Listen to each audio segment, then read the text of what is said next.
y precisamente para nuevamente estar recordando un poquito de la introducción que dio el hermano y de la definición que nos dio, esa definición que fue para mí fue clara, de lo que nos dio nuestro hermano Víctor, del libre albedrío o de la libertad del hombre, ¿sí? Hermanos, solamente para recordar, voy a darles una definición que nos dio nuestro hermano Víctor referente al libre albedrío, que en forma de definición es la facultad que tiene el hombre de ejercer su propia voluntad en conformidad a sus deseos y a lo que su mente considera como bueno o como malo. Hermanos, es una definición prácticamente sencilla y fácil de entender. Pero hermanos, lo que a veces puede confundir esto, hermanos, o confundir nuestras mentes, es saber hasta dónde está el alcance del libre albedrío, de la libertad del hombre, cuáles son sus límites, hasta dónde llega la libertad del hombre y hasta dónde no llega la libertad del hombre, sobre todo viéndolo desde una perspectiva teológica. Recordemos que el hombre, hermanos, al ser creado por Dios, Dios lo dotó con la facultad de decidir por sí mismo, con el poder de hacer, pero también con el poder de no hacer y de obrar conforme a su propia consideración lo que quiera hacer el hombre, hermanos. Ahora, y que el hombre obra, hermanos, de acuerdo con el carácter moral y racional. Y hermanos, es ahí donde se resulta el propósito y el deseo del estado interno del corazón y de la mente. Hermanos, en el corazón y en la mente son los agentes que determinan cada acto del ser humano. O sea, qué es lo que determina cada acto? ¿De dónde emana, hermanos? Precisamente lo que lo determina son los agentes como el corazón y como la mente, no el determinismo, como nos enseñó el hermano Víctor, que una fuerza externa influye sobre nosotros para que nos mueva a hacer algo, ¿no? Pero nosotros, como seres individuales, autónomos, dentro de nosotros está el corazón, el entendimiento, el razonamiento, y esos son los agentes que mueven al hombre a hacer a hacer cada acto. Hermanos, a una escritura nos enseña ello, hermanos, de dónde se origina cada acto del hombre. Y para ello les voy a leer un texto en Lucas capítulo 6, verso 45. Aquí vamos a ver qué es lo que determina que cada hombre actúe de acuerdo a su voluntad, dice el versículo, dice, el hombre bueno del buen tesoro de su corazón saca lo bueno, y el hombre malo del mal tesoro de su corazón saca lo malo, porque de la abundancia del corazón habla la boca. Entonces, ¿qué es lo que estoy tratando de decir? Que el factor que determina cada acto, cada hecho, cada obra que hace el hombre está dentro de su ser, dentro de su corazón o de su mente, no del determinismo que algo influya sobre nosotros. Por lo tanto, hermanos, si un hombre obrara en oposición a todos los juicios de su razón y de su corazón, es claro que el hombre con relación a tal acto no sería ni libre y tampoco responsable. Entonces, el hombre decide libremente, ya sea impulsado por su corazón, por sus deseos, por su razonamiento, por lo cual también lo hace responsable de sus actos. Y hermanos, es aquí donde también puedo enfatizar algo, que si bien es cierto, el Señor dotó al hombre para decidir por sí mismo, pero hermanos, esto no, por lo consiguiente, esto no va a eximir al hombre de su responsabilidad y que algún día dará cuentas a Dios por sus actos. Y para ello también voy a leerles otro texto que dice en Eclesiastés, capítulo 11, versículo 9 y versículo 10. Dice así la escritura, alégrate joven en tu juventud y tome placer tu corazón en los días de tu adolescencia y anda en los caminos de tu corazón y en la vista de tus ojos. Ahí está la libertad, hermano. O sea, haz lo que tú quieras, joven. Anda en los caminos que haya placer en tu corazón, en los días de tu adolescencia, anda en los caminos de tu corazón y en la vista de tus ojos. Pero sabe que sobre todas estas cosas te juzgará Dios. Quita pues de tu corazón el enojo y aparte de tu carne el mal, porque la adolescencia y la juventud son vanidad. Entonces, ¿qué vemos ahí, hermanos? La libertad del hombre que emana del corazón, pero también que toda cosa y toda obra y todo lo que haga el hombre va a venir a juicio, ¿sí? Hermanos, este pasaje nos muestra claramente el libre albedrío de la libertad del hombre impulsado por sus deseos en su corazón. y que indica que Dios nos da la libertad de elegir nuestras propias acciones. Hermanos, yo quiero enfatizar que también este tema de libre albedrío, hermanos, es un poquito extenso, pero también suele ser confuso, porque también es un tema, hermano, que es abordado por la filosofía, como el estoicismo, como también la religión, como el maniqueísmo y de muchas otras corrientes filosóficas. Incluso, hermano, también es abordado en el ámbito jurídico, en la ley de los derechos humanos, como la dignidad de la persona y la libertad moral. Entonces, si no tenemos bien definido el concepto de una perspectiva teológica, es aquí donde nosotros podemos llegar a confundirnos, ¿sí? Entonces, tenemos que hacer de lado todas esas definiciones que incluso en los otros ámbitos se pueden dar, pero a nosotros nos importa es entenderlo desde una forma teológica. Y hermanos, es aquí donde la confesión nos ayuda precisamente a entender este tema y poder delimitar nuestro estudio y la forma de entender este tema para no movernos de su contexto principal. Hermanos, para ello quiero mostrarles, hermano, que este tema del libre albedrío que se nos muestra en este párrafo, en el capítulo más bien 9, si se dan cuenta, no puede ser un tema aislado, porque la confesión tiene una secuencia. Acabamos de terminar el capítulo anterior que habla de Cristo el mediador. Luego sigue el capítulo del libre albedrío y después vendrán las doctrinas como el llamamiento eficaz, la adopción, la justificación, la glorificación, la santificación.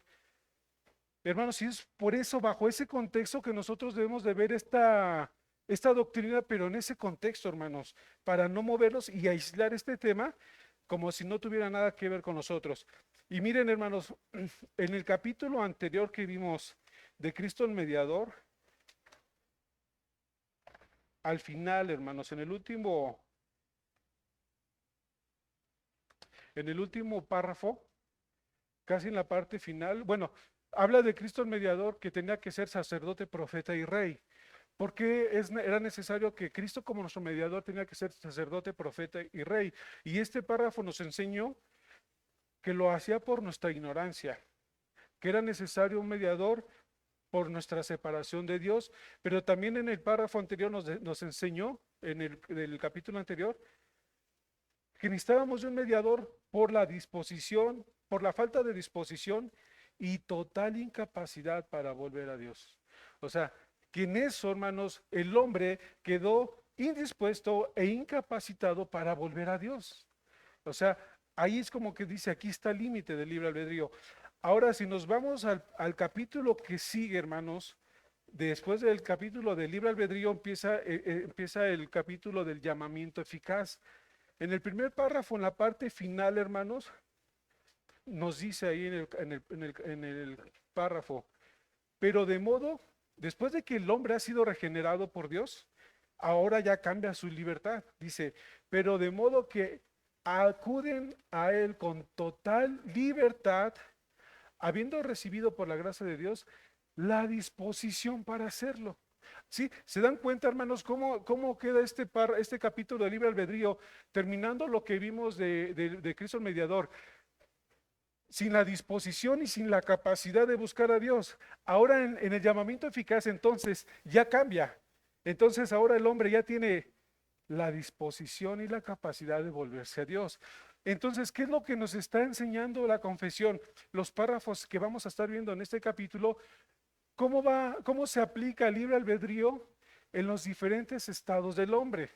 Hoy nos toca ver en el estado de inocencia, después lo veremos en el estado de pecado, cómo es el libre albedrío, cómo va a ser en el estado de gracia y después en el estado de glorificación. ¿Sí? Entonces difiere, hermanos, y es ahí lo que la escritura, la confesión nos ayuda a centrar para tener una definición clara de lo que significa el libre albedrío y no hacernos pelotas, ¿no? Como de sacar otros extractos de otras definiciones, ya sea teológica, perdón, sí, de otro tipo de religiosidad o de filosofía, hermanos.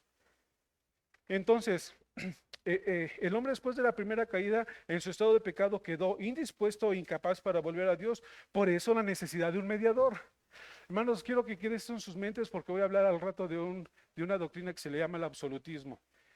Ahora, respecto a la doctrina del llamamiento eficaz, en el hombre, en el estado de gracia, Dios renueva esa voluntad caída para que acudan a Él con total libertad, con la capacidad y la disposición por la gracia de Dios.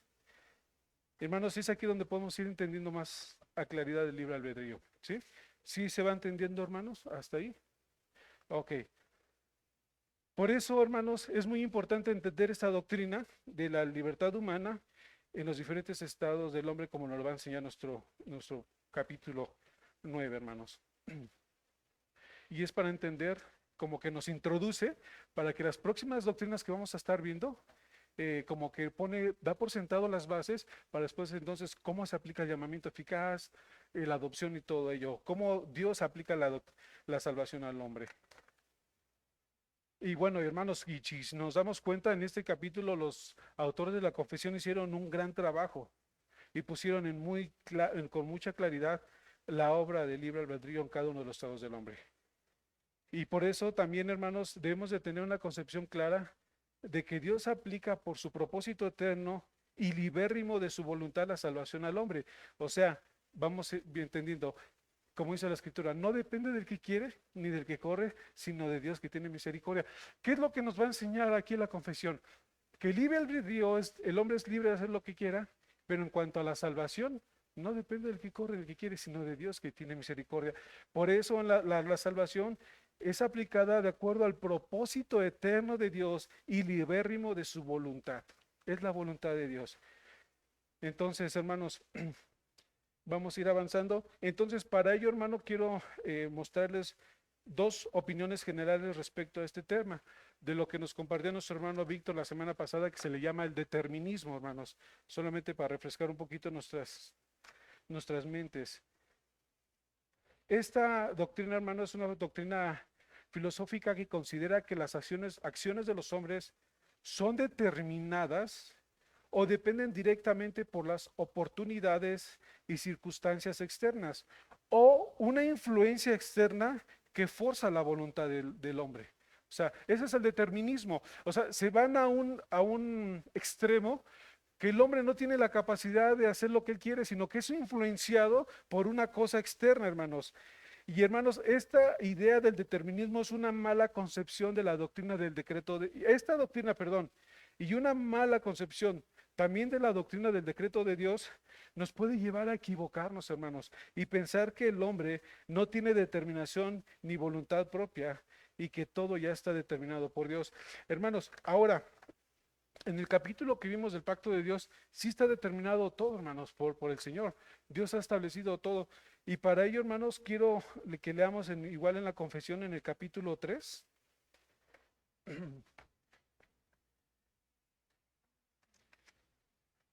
En el párrafo 1, hermanos, habla del decreto de Dios. Dice, Dios, desde toda la eternidad, por el sapientísimo y santísimo consejo de su propia voluntad, ha decretado en sí mismo libre e inalterablemente todas las cosas, todo lo que sucede. Dios determina todo, es su soberanía. Dice, sí, sin embargo, de tal manera que por ello Dios ni es el autor del pecado, ni tiene comunión con nadie en el mismo, ni hace violencia a la voluntad de la criatura, ni se quita la libertad o contingencia de las causas secundarias, sino más bien las establece, en lo cual se manifiesta su sabiduría en disponer todas las cosas y su poder y fidelidad en llevar a cabo sus decretos. Hermanos, aquí donde puede haber una confusión, hermanos, donde sí el Señor ha decretado todas las cosas, pero como leímos en este párrafo, Dios no hace violencia a la voluntad del hombre. O sea, no forza la voluntad del hombre, hermanos. Y es ahí donde muchas veces cae la confusión del determinismo. Bueno, pues, si el Señor ya lo decidió, pues yo ya qué puedo hacer, ¿no? O si el Señor ya lo permitió, pues ni modo, ¿no? Y es ahí donde el hombre empieza a a no tomar sus propias responsabilidades. Y incluso, hermanos, hay argumentos que quieren respaldar este término del determinismo, hermanos, como textos con la Biblia, Por decir, sacan el texto de Proverbios 21:1 que dice, como los repartimientos de las aguas, así está el corazón del rey en las manos de Jehová, a todo lo que quiere lo inclina. Hermanos, es una realidad. El Señor mueve los corazones de los hombres conforme le place. Pero hermanos, pero de aquí ellos pueden argumentar que Dios mueve la voluntad y que por lo tanto lo que es movido por otro no es libre. Entonces ahí es donde viene la confusión. Este versículo lo que está resaltando es la soberanía absoluta de Dios. Y tanto la soberanía de Dios y la voluntad del hombre están claramente vistas en la Biblia y ambas no se contraponen. El problema es que a veces nosotros no podemos concebir esas cosas. Tanto el decreto de Dios, la soberanía de Dios y que Dios orquesta todas las cosas y que nada pase sino por su voluntad, pero que también el hombre es libre y es responsable de sus actos. Las dos cosas están en las Escrituras. Y hermanos, es ahí donde muchas veces podemos irnos a extremos diferentes. Entonces, este versículo lo que, bueno, resalta la soberanía de Dios. De otro modo, hermanos, sería de esto. Si el hombre no tiene voluntad propia, si el hombre no tiene voluntad propia, que siempre es impulsado por alguien más, entonces todo consejo, toda exhortación, todo precepto, mandamiento, sería sin propósito alguno y en consecuencia el hombre no tenía ni responsabilidad ni culpabilidad. Entonces, si no se tiene libre albedrío, no tiene responsabilidades, entonces alguien más sería el responsable de los actos del hombre, ¿sí? Entonces, otro texto que sacan también es el de Filipenses 2:13, que dice, porque Dios hace que en vosotros produce así el querer como el hacer por su buena voluntad. Hermanos, esta es una realidad, pero Dios mueve los corazones de los hombres, pero en la voluntad y en el libre albedrío en el estado de gracia, no en el estado caído. En el estado de gracia, sí el Señor mueve a hacer la voluntad del hombre por el Espíritu que se les es dado. Renueva la voluntad del hombre. Al menos ahora en la época de los reformadores, el libre albedrío era considerado como un poder de que tanto alardeaban y por lo cual el ser humano puede aplicarse en aquello que se refiere a la salvación eterna. Y es aquí donde pasamos al otro extremo. El determinismo es que alguien influye sobre la voluntad del hombre y que el hombre solamente es movido por una fuerza externa y que el hombre no tiene ni voluntad propia y ni es responsable de sus actos. Pero por otro lado, se van al otro extremo que es el absolutismo, hermanos. Hermanos, se tiene la idea de que el ser humano tiene la capacidad por su propia voluntad de buscar incluso las cosas celestiales como su propia salvación. Entonces se llega al otro extremo, hermanos. Hermanos, ese término del absolutismo también se puede utilizar tanto en la filosofía e incluso en la teología un poquito más regulada. Y es algo que lo que también profesan los arminianos católicos y otras denominaciones. ¿Qué significa un poquito para entender el absolutismo? Es considerar al hombre como totalidad y que el hombre tiene la decisión absoluta y esto hace que el hombre tiene total y absoluta decisión en todos y cada una de sus decisiones sin la necesidad de ninguna mediación. Hermanos, es como decir, el hombre puede decidir todo sin necesidad de que alguien intervenga sobre él, o sin necesidad de ninguna mediación. Y hermanos, es ahí por eso que leíamos el capítulo de Cristo el mediador, porque el hombre quedó incapaz y necesita de un mediador, pero en el absolutismo no necesita de un mediador. Él solamente puede definir querer o no querer salvarse, puede decidir salvarse a sí mismo o no salvarse a sí mismo. O sea, pueden caer en ese extremo de que el hombre tiene toda esa capacidad, hermanos. O sea que el hombre no necesita de un mediador, sino que él puede acercarse a Dios por sus propios medios. Por eso este capítulo sigue después del capítulo que habla precisamente de Cristo mediador, que nos enseña claramente que el hombre sí necesita de un mediador para poderse acercarse a Dios. Porque en el hombre, hermanos, no existe esa potestad o libertad de elegir a Dios. Hermanos, este es el riesgo que existe en creer en el libre albedrío de manera absoluta y pensar que el hombre es señor absoluto de su razón y su voluntad, lo que le permite buscar a Dios por iniciativa propia y en sus propias fuerzas. Hermanos, esto es una interpretación errónea que algunos le dan y ha sido punto de partida para el orgullo y la jactancia desmesurada del hombre. Entonces muchos incluso han argumentado de esta forma, que han dicho así: el buen uso del libre albedrío es premiado con la eternidad. Otro comentario dice, sin embargo, con la primitiva caída, la naturaleza humana no queda totalmente corrompida. Quedan inactivos los bienes raíces de la naturaleza y algunos rasgos divinos. El amor a la verdad, a la eternidad, a la felicidad, son hilos misteriosos con que Dios mantiene cierta unión con las criaturas alejadas de Él por la culpa para traerlas así cuando Él le plazca. O sea, como que después de la caída, como que quedó algo, un remanente todavía bueno en el hombre, lo cual en su momento el Señor puede usar de eso que queda todavía, esos vestigios buenos, y con esos lazos puede volver a traer al hombre, sin necesidad de un mediador, porque están en el hombre. O sea, ¿se dan cuenta las herejías que pueden llegar a esto? Hermanos, incluso la herejía de Arminio afirma que el hombre quedó con una voluntad libre de escoger a Dios. Una enseñanza de que los pecadores caídos tienen medios para cooperar libremente con la capacidad de realizar buenas obras para su salvación. A lo que ellos le nombran la depravación parcial. O sea, muy diferente a lo que nosotros creemos. O sea, la depravación parcial es como que quedó todavía un remanente bueno en el hombre, ¿no? Como que todavía hay algo que pudiera, que busca a Dios. Opuesto a que lo que nosotros creemos, hermanos. La teología nos ha enseñado la depravación total, hermanos.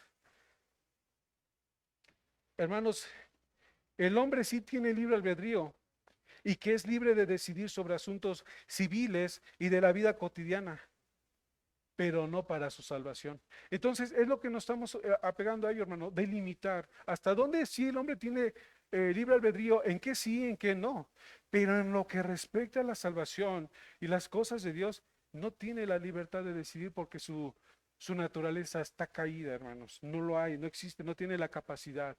Por eso necesita de la ayuda de Dios para hacerlo volver a Él. Martín Lutero dijo, el libre albedrío que se le concede al hombre es solo con respecto a aquello que está por debajo de él, que está subyugado a él, y no con respecto a aquello que está por encima de él. Es decir, el hombre debe saber que en cuanto a sus bienes y posesiones, tiene el derecho de usar y hacer y dejar de hacer de acuerdo a su libre albedrío.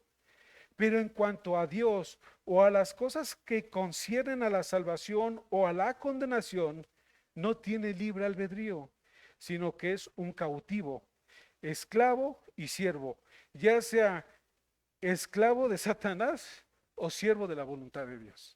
No hay más, hermanos, no hay otra cosa que exista en el hombre como que sea libre para escoger a Dios. O sea que en cierta manera el hombre es siervo o es esclavo. Pero no hay tal cosa porque está esclavizado aún del pecado. Hermanos, entonces nosotros no creemos ni en el determinismo ni en el absolutismo, ¿no? O sea, lo que algo, como si alguien influenciara o forzara la voluntad del hombre, o el absolutismo que el hombre tiene toda la potestad de hacer lo que el bien le plazca, incluso incluyendo la salvación. Hermanos, nosotros creemos lo que la Biblia enseña y los autores de la confesión lo explica, que el hombre posee libertad y por consiguiente es responsable de sus actos ante Dios, pero el hombre no tiene libertad en cuanto a la búsqueda de Dios, a menos que el Espíritu Santo lo alumbre y esa voluntad sea restaurada para poder y desear buscar a Dios. Hermanos, es bajo este contexto, hermanos, que los reformadores ordenaron esta doctrina de libre albedrío y ellos lo hacen de una manera extraordinaria, hermano, muy interesante. Ellos exponen la confesión, cómo va cambiando el libre albedrío en los diferentes estados del hombre, de una forma muy ordenada y clara para evitar este tipo de confusión, hermanos. Entonces nos da 4 puntos el párrafo, nos da el número 1, que es el párrafo de hoy, que es en su estado de inocencia, y ese estado de inocencia fue mutable, fue cambiable. Y luego pasamos al estado de pecado, que quedó incapacitado para buscar a Dios. Luego vamos a pasar al estado de gracia, que es una voluntad del hombre, pero es imperfecta todavía.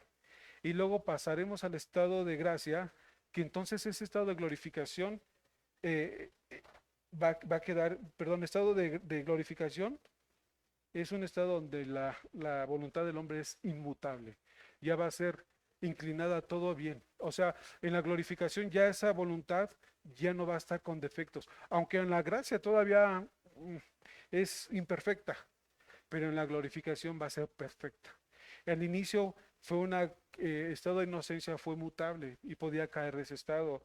En el estado de pecado, pues el hombre es incapaz de buscar a Dios. Hermanos, este es el repaso de la introducción. El capítulo es pequeño. eh, y esto, hermanos, es con el fin de orientarnos y enfocarnos hacia dónde nos va dirigiendo la confesión, hacia dónde vamos encaminando, ¿no, hermanos? Hacia dónde para ir comprendiendo las doctrinas que vamos a ir posteriormente. Ahora, hermanos, nuestro párrafo es pequeño y nuestro párrafo se le titula Libre Albedrío en el estado de inocencia. Y le podemos dar lectura, hermanos. Dice, el hombre en su estado de inocencia tenía libertad y poder para querer y hacer lo que era bueno y agradable a Dios, pero era inestable y podía caer de dicho estado. Hermanos, entonces, Adán, hermanos, en su estado de inocencia, era un agente libre, con afectos santos y con tendencias morales. Recordemos que cuando Dios creó al hombre lo hizo a imagen y semejanza de Dios.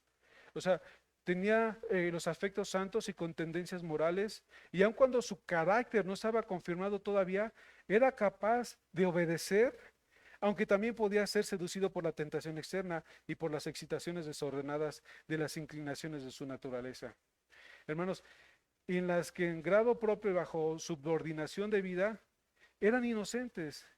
Y de este estado de una naturaleza santa pero falible, hermanos, no hay ninguna experiencia. O sea, fue como un caso único. Fue un caso único. O sea, nosotros ahorita podemos experimentar el estado de pecado al estado de gracia. O sea, sí lo podemos explicar y lo podemos experimentar. Nosotros incluso podemos dar testimonio, ¿no? Yo creo que cada uno de nosotros podemos dar un testimonio. ¿Recuerdas cuando estabas sin Cristo, cuando estabas fuera de Cristo, que aborrecías las cosas de Cristo, que no te interesaba lo de Cristo, que incluso le dabas la vuelta a la Biblia e incluso podemos lidiar con mucho de ello todavía, hermanos? Pero cuando el Señor nos saca de ahí, ¿cómo renueva la mente del hombre? ¿Cómo renueva la mentalidad, el corazón y los afectos y los deseos, ahora sí de buscar a Dios, ahora sí de amar a Dios? Ahí sí podemos tener un testimonio, pero en cuanto a la caída, después de ser una persona perfecta, Adán, y después de caer, no hay mucho que poder comprender ahí, hermanos. Está muy limitado, hermanos. Por eso el párrafo es pequeño.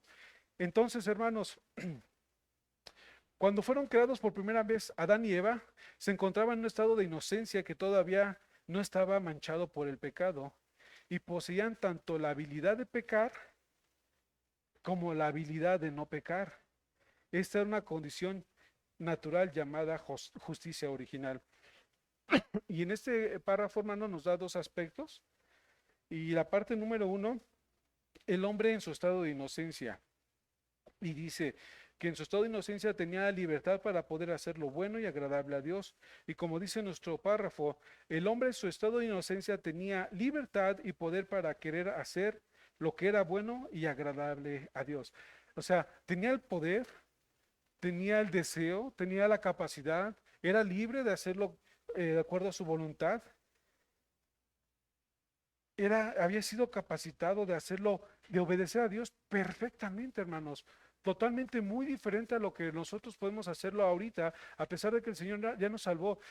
Lo que podía hacer Adán en su naturaleza original era hacer las cosas perfectamente. Podía obedecer de una forma perfecta, limpia y pura, y con un corazón sincero.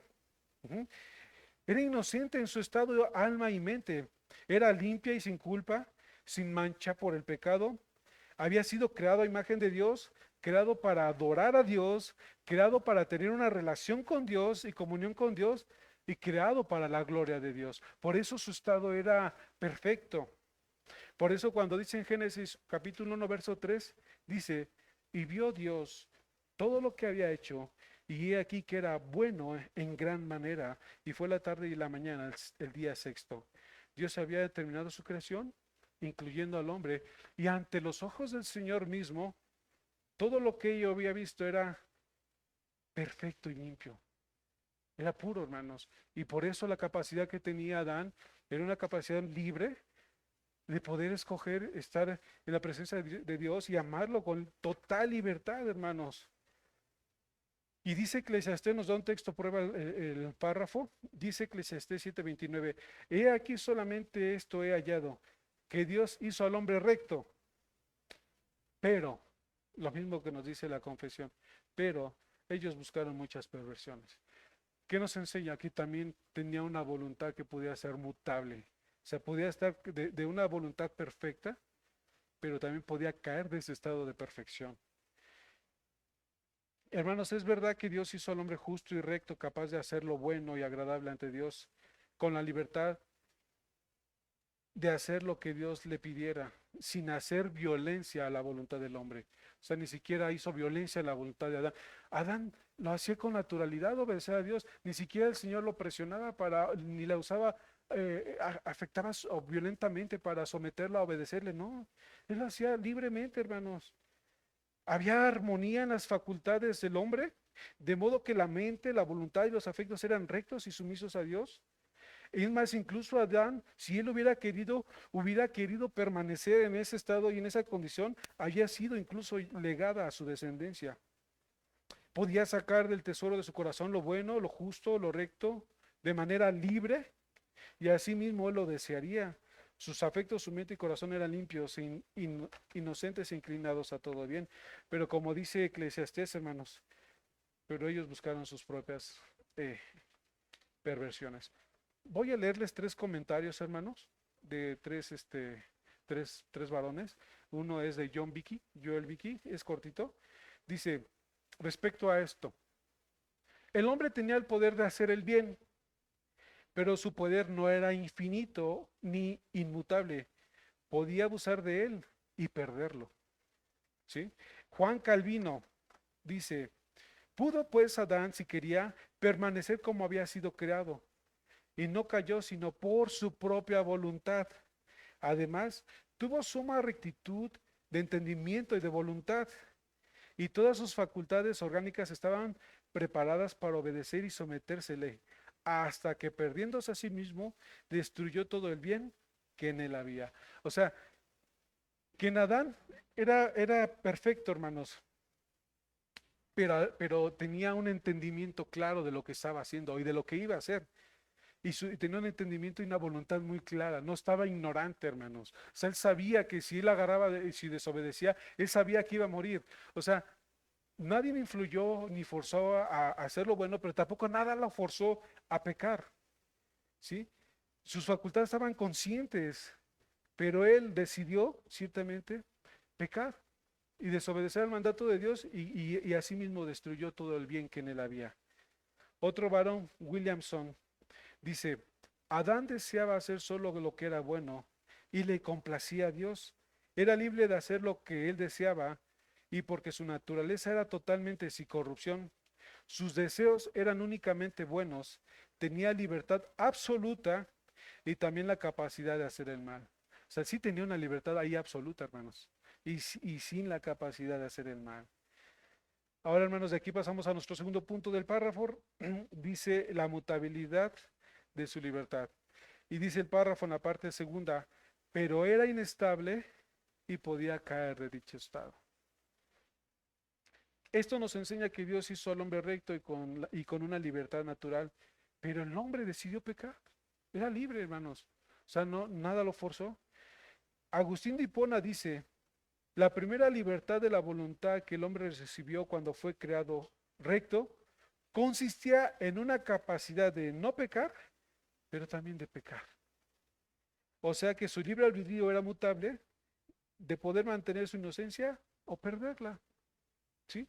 Y vemos un texto, hermanos, para poder comprobar un poquito esto. En Génesis capítulo 2, versículo 10 y 17, cuando Dios creó al hombre, Dios le dio un mandamiento y dice, y mandó Jehová Dios al hombre diciendo, de todo árbol del huerto podrás comer, mas del árbol de la ciencia del bien y del mal no comerás, porque el día que de él comieres, ciertamente morirás.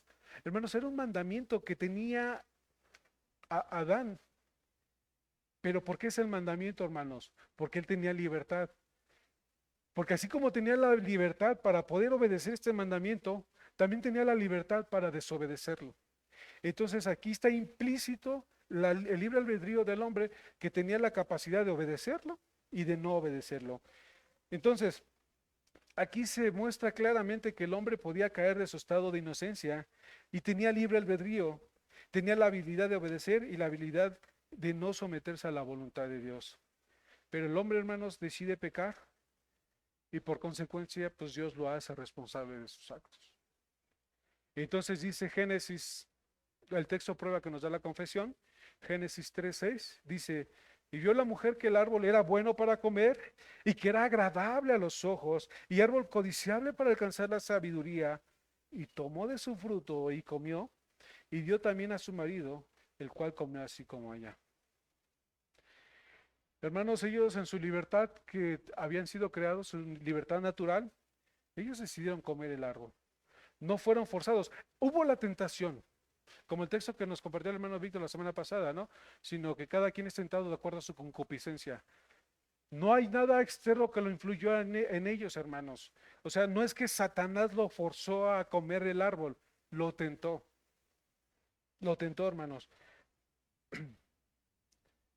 Pero ellos, por esa tentación, no hubo una influencia en contra de su libertad. Pero ellos mismos decidieron pecar. Ellos mismos decidieron tomar el árbol que les había sido prohibido. O sea, nada los forzó, fueron tentados y sucumbieron ante la tentación. Y lo que nos enseña tanto el mandamiento que el Señor les dio es que había una libertad en ellos de poder comer el árbol y de no comerlo. Pero ellos decidieron comer el árbol. Entonces vemos que el libre albedrío era natural en el hombre, pero era mutable en ese tiempo. Hermanos, entonces ahora después de la caída del hombre quedaría únicamente en el estado de pecado. Ahora pasaría de tener un libre albedrío total, absoluto, de poder elegir entre hacer el bien y el mal. Tenía un poder absoluto de amar al Señor con toda libertad, sin ser influenciado por nada. Ahora, después de la caída, el hombre quedaría en el estado de pecado y depravación total, pero ahora solamente pudiera pecar. Y sí, sigue teniendo libre albedrío, porque el hombre está caído ahorita, pero solamente para los asuntos cotidianos, porque ya perdió la libertad y la capacidad para reconciliarse con su Señor. Perdió todo ello, hermanos. Entonces, por eso quiero leerles nuevamente el capítulo 6 de la confesión. Capítulo 6, párrafo 1. No lo leímos. Pero el capítulo 6, que habla de la caída del hombre, en el párrafo 1, dice, a pesar de que Dios creó al hombre recto y perfecto, y le dio una ley justa, que hubiera sido para vida si lo hubiera guardado, y amenazó con la muerte su transgresión, el hombre no la honró por mucho tiempo, usando Satanás la sutileza de la serpiente para subyugar a Eva, y luego a través de ella seduciendo a Adán, quien sin ninguna coacción, deliberadamente, sin ninguna influencia, por decirlo así, transgredió la ley por la cual había sido creados y también el mandato que les había sido dado al comer del fruto prohibido, lo cual agradó a Dios permitir conforme a su sabio y santo consejo, habiéndolo ordenado con el propósito que fuera para su propia gloria. Bueno, ahí lo que vemos, hermanos. O sea, no hubo una coacción, no hubo algo que influenciara sobre ellos. Ellos mismos decidieron pecar y cayeron de su estado y quedaron totalmente incapacitados para regresar a Dios. Ahora sí, como cuando salió de la calle y perdió por donde se había salido y se perdió, se extravió, ya no supo regresar el camino, quedó perdido, quedó extraviado. Es como esas personas que se van al volcán, hermano. O sea, se suben, pero ya después ya se pierden ahí, ya no saben cómo regresar, hermanos. Ajá, igual. O sea, se salió de ese estado de perfección que estaba y ya no. Tuvo que haber un mediador, un salvador para rescatarlo y volverlo a regresar al Señor. Entonces, hermanos, ahora lo que podemos respecto al segundo estado del hombre, el hombre quedó afectado de todas sus facultades y partes del alma y cuerpo y perdió su comunión con Dios, quedando así en un estado de pecado inmutable por sí mismo, al menos que el Señor obre. Entonces solamente de ese estado lo puede sacar el Señor, pero no tiene la libertad del hombre ahora de volverse al Señor. no están en su naturaleza.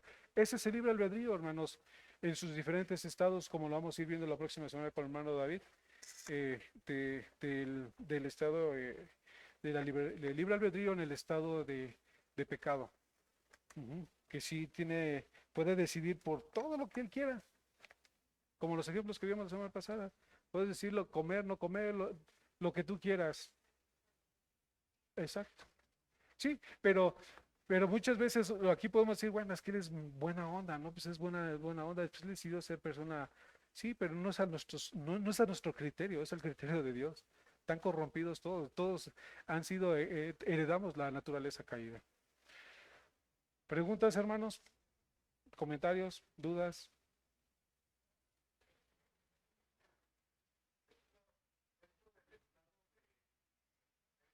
Ujú.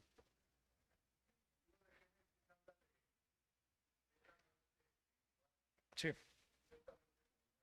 Ujú.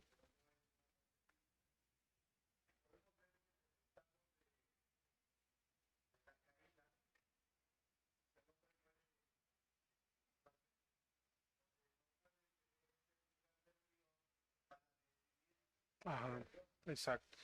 Sí, sí quedó muerto espiritualmente, efectivamente. O sea, ese es exacto, hermano. Sí, o sea, esa es la depravación total.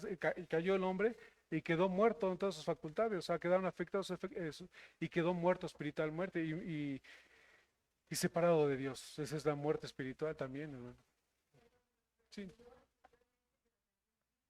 sí.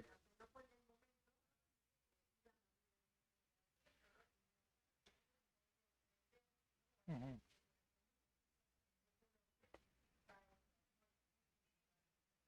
Sí, la muerte física, la muerte espiritual, la muerte moral, ¿no? O sea, son las consecuencias de la caída.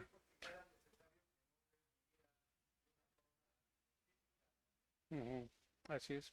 Sí, hermano. ¿Alguien más, hermanos? Sí, hermano.